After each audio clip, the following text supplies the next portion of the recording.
35번기 11에 사는 소유주 정정이라고 합니다. 제가 여러분한테 여러 번 설명해 드렸는데 지금부터 도정법이나 이런 부분에 대해서 듣고 들어도 계속 아셔야 되기 때문에 설명을 드리는 겁니다.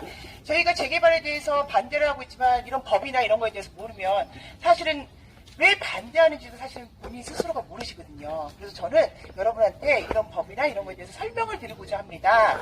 잘 모르시거나 이런 부분이 이해가 안 되시면 나중에 다시 질문 주시면 제가 다시 답변 드리도록 하겠습니다.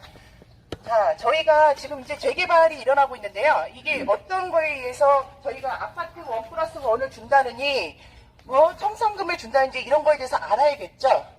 자, 도정법입니다. 많이 들으셨죠? 도정법. 도시및 주거환경정비법입니다. 거기서 한 항목이 있습니다.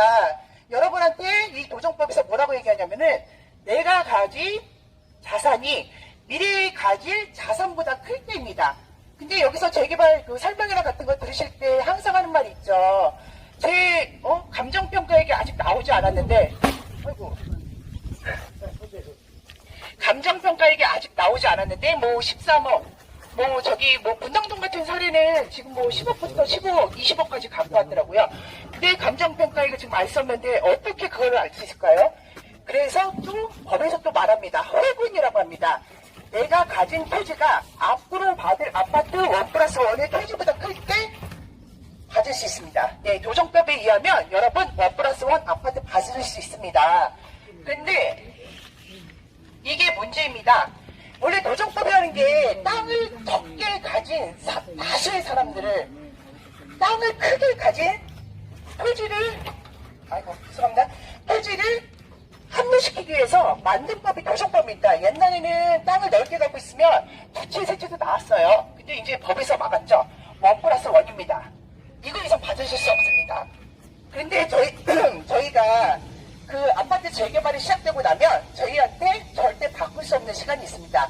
신탁사가 들어오면 좀 빨라지긴 하겠죠. 하지만 신탁사도 이렇게 여러분이 반대하고 이러고 있으면 준비하거나 미리미리 준비해갖고 분당동처럼 임시조합이 생기고 하면은 버릴 수 없는 시간이 있습니다. 자, 오늘부터 시작한다고 하겠습니다. 저희가 조합이 생기면 여러 가지 계약이나 대출이나 또 이주나 이런 것 때문에 준비하는 기간이 무조건 3년이 걸립니다. 그리고 준공기간 만 4년 걸립니다. 그래서 4년에서 5년 잡았습니다. 그리고 저희한테 이전 고시라는 게 있습니다. 이전 고시 다음 날부터 3년이라는 시간이 또 있습니다. 그러면 기본적으로 만 10년이 걸립니다. 이 이전 고시라는 거 잘 기억하시기 바랍니다. 이전 고시 다음 날 3년이라는 게 저희한테 1+1에 어떤 문제가 생기는지 알려드리겠습니다. 제가 재개발이 일어나서 이주를 하려고 보니까 제가 그 기간을 견딜 수가 없습니다. 그래서 뭘 하냐면은 그거를 팔려고 합니다. 보통 팔려고 하면 어떡하나요? 35평에서 45평 받았을 때 25평 이렇게 했죠? 그러면 내가 살고자 하는 이걸 팔려는 게 아니고 이걸 팔려고 합니다. 보통 그렇죠? 근데 법에서 말합니다. 여러분이 받으신 25평은 이전고시 다음 날부터 3년 이내에 팔 수가 없습니다. 그러면 제가 재산권을 내 재산인데 내 재산권을 어떻게 할 수 없잖아요? 그러면 법에서 말합니다. 다 함께 팔라고 합니다. 그건 허락해 줄게. 법에서는 여러분한테 매매는 금지하지 않았습니다. 하지만 도정법에 의해서 여러분이 팔 수 있는 거는 25평인데 이거는 이전 고시 다음 날 3년입니다. 자, 이 이전 고시는 뭘까요? 완공, 준공 이렇게 생각하시죠? 아닙니다.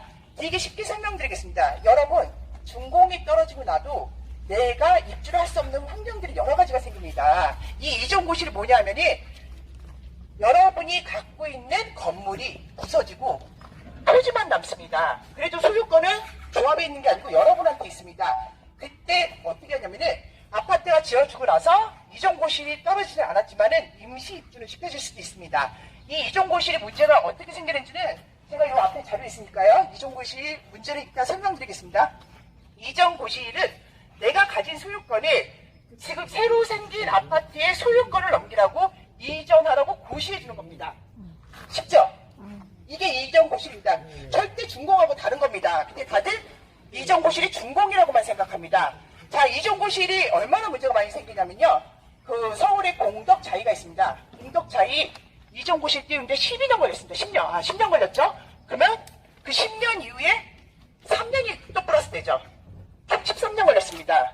지금 강남에도 지금 현재 진행형입니다. 중공고 떨어졌는데 거기 물받이나 이런 작업이 잘 안 됐다고 해서 현재 진행형입니다. 이전고시를 앞으로 한 4년 뒤에 떨어집니다. 그러면 여러분이 7년 뒤에 재산권을 할 수 있습니다. 자, 입주를 했습니다. 여러분이 입주를 했는데 이 이전고시 때문에 여러분이 재산권이 할 수가 없는 겁니다. 자, 지금부터 제가 여러분한테 계산해 드릴 거는 저는 여러분한테 받는 사업성이나 이런 거 말씀드리지 않습니다. 그 사업성이 이런 거는 조합이나 신탁사에서 얘기해 주는 거죠. 거기서 분당동 같은 경우는 100에서 160 갖고 왔습니다. 이게 160인데 어떤 분들이 이렇게 얘기하더라고요. 200도 나올 수 있고 250도 나올 수 있다고 합니다. 이게 왜 안 되냐면요. 신탁사를 선택하는 이유가 있습니다. 신탁사는 빠르게 진행할 수 있습니다. 사업을 빠르게 진행시키기 위해서 신탁사에서 뭘 하냐면은 빠른 진행을 위해서 자기네들 갖고 올 수 있는 최대가 160인 겁니다. 왜냐면 신탁사는 여러분의 입장을 생각해주지 않습니다. 조합이나 신탁사가 여러분의 재산을 지켜줍니까? 내가 지키는 건 내 재산 거는 내가 하는 겁니다. 이들은 그래서 이 160%를 갖고 오고 여기서 뭐 15억 감정가 나왔는데 뭐 200% 나온다면 30억이겠죠. 이런 식으로 200% 이렇게 플러스하는 겁니다. 160이면 24억 정도 되죠. 15억이면. 근데 이게 실제 재개발이 일어나면 떨어집니다. 130억 떨어질 수 있고 120억 떨어질 수 있습니다. 왜냐면 이거를 신탁사에서 장담을 해야 되기 때문에요. 자, 이거는 떠나고 여러분이 감당할 비용에서 지금부터 들으시면 됩니다. 여러분이 재개발을 일어나면 최소 6억의 이주비가 필요합니다. 요 앞에 아파트 25평 아파트만 해도 5억입니다. 5억. 근데 여러분 다들 넓게 30평, 40평에 살고 계셨죠? 근데 이제 이사를 나가려고 하면 기본적으로 생활비도 끊어지고 여기서 받고 있던 월세도 끊어집니다. 뭐 기본적으로 내 이주비는 6억을 생각하셔야 됩니다. 자, 그리고 제가 여기에 계신 분들 평균 금액으로 뭐 2억, 3억 잡을 수 있지만 5억으로 잡았습니다. 자, 5억. 이 금액만 11억입니다. 자, 죄송합니다.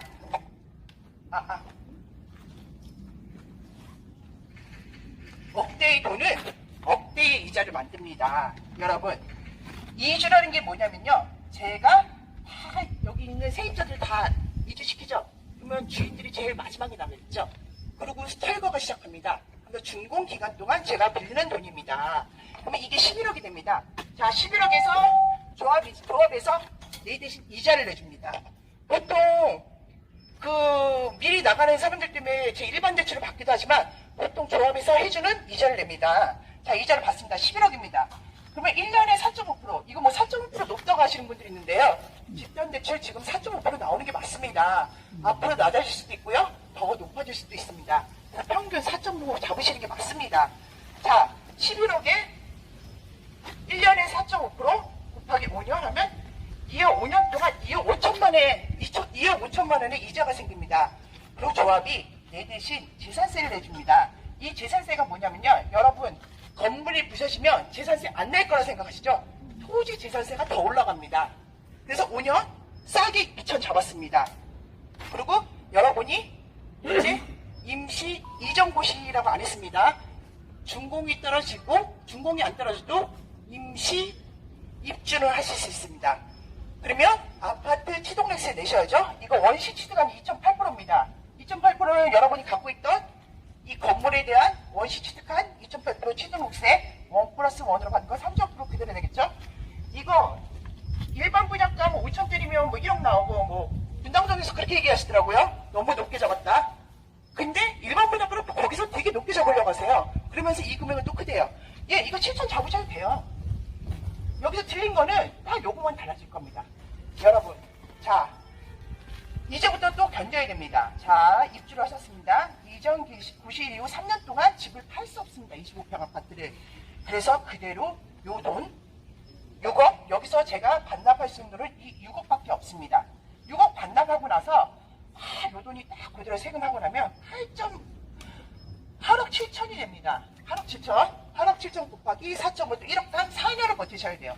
이거 제가 이전고시 4년도 되게 적게 잡은 겁니다. 왜냐면은 조합이 정말 충실하게 이전고시를 띄워서 그러는 게 1년 뒤거든요. 보통? 그러면 3년이니까 총 4년 걸리죠. 이거 정말 빠르게 진행하고 조합이 정말 정직했을 때입니다. 거의 근데 이런 데 거의 없습니다. 그래도 제가 TG캡일까봐 4년 잡았습니다. 자, 8억 7천 곱하기 또 이렇게 갑니다. 4년을 25평 못 팝니다. 그러면 내가 이 25평 아파트에 또 담보대출을 받아야 됩니다. 근데 이전고시를 늦어지면 어떤 일이 생긴다고 제가 전에 설명드렸죠? 재산권은 여러분이 세금은 내는데 재산권이 없어집니다. 여러분한테 들어오는 세입자들이 아직까지도 이전고시에 띄워주지 않으니까 여러분이 들어오는 그 세입자들이 매덕을 내고 어떻게 들어올까요? 그래서 여러분들은 좋은 이율로 또 받을 수 없지만 그래도 4.9% 다시 잡아들었습니다.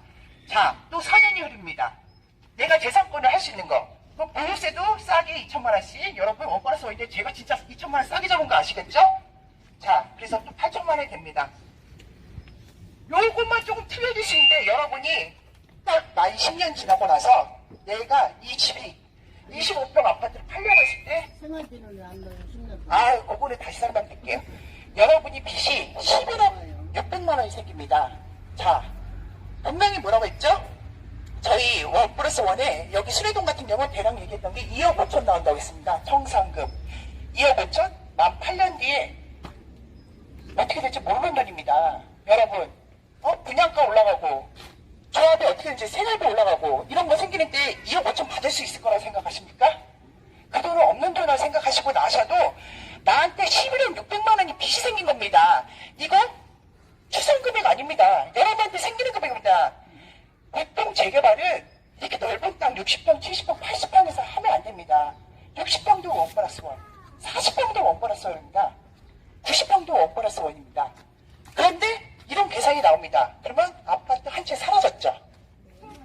만 4년 동안 괴로움 받다가 사라지신 거예요. 왜냐면은 누구도 내 대신 이렇게 보증금 내주고 들어올 세입자들이 없어요. 이전고시를 안 떨었는데. 그럼 보통 저희가 은행에 이자를 내면서 버티시겠죠. 그리고 만 4년이 지난 다음에 11억 600만 원의 빚을 갚으시는데 25평 아파트가 11억 600만 원 되면 감사한 거예요. 그거 넘어버리는 순간 여러분 또 갖고 있는 30평, 25평의 빚을 얹으실 수 있는 거예요. 그래서 원 플러스 원이 제가 안 낸다고 말씀드리는 겁니다. 여러분이 갖고 계신 그 원 플러스 원이 어떻게 안 나온지를 뭐 한 채만 나온다 이거 거짓말 아닙니다. 자, 그러면 한 채만 받으면 뭐가 달라질까요? 한 채만 받는 게 더 무섭습니다. 한 채 받으시면요, 자, 이전고시 3년 이건 없어집니다. 매매는 하실 수 있어요. 근데 이 빚 그대로 내가 살고 있는 단 한 채 받은 45평 아파트 거기에 일단 대출을 얻는 겁니다. 자, 요 금액만 빠지겠죠? 자, 4년 동안 요 8.7에 이 금액만 빠지겠죠? 그게 일단 얼마냐면요, 1억 5,600만 원만 빠집니다. 그러면 저 거의 한 8억을 제가 살고 있는데 얹습니다. 그러면 제가 바랄 수 있는 게 뭐예요? 조합한테 청산금